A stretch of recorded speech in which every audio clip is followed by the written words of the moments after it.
যে ঘোষণা প্রধান উপদেষ্টা দিয়েছেন ঘোষণাপত্রে যে পরবর্তী নির্বাচিত সংসদ সংবিধানের যাবতীয় সংস্কার বা সংশোধনী এগুলো বাস্তবায়ন করবে, এটাই আইনি এবং সাংবিধানিক প্রক্রিয়া।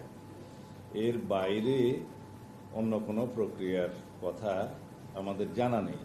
আর সংস্কার কমিশন এবং জাতীয় ঐকমত্য কমিশনের সাথে দীর্ঘ ধারাবাহিক আলোচনায় দ্বিতীয় পর্বের আলোচনা শেষে যে সমস্ত বিষয়ে ঐকমত্য প্রতিষ্ঠিত হয়েছে সেগুলো সনদ আকারে জুলাই জাতীয় সনদ 2025 এই নামে সেটা সংকলিত করে সকল পক্ষের রাজনৈতিক দলসমূহের স্বাক্ষরের জন্য যখনই প্রদান করা হবে আমরা আগেই আমাদের বক্তব্য দিয়েছি যে আমরা সেই স্বাক্ষরের জন্য প্রস্তুত আছি।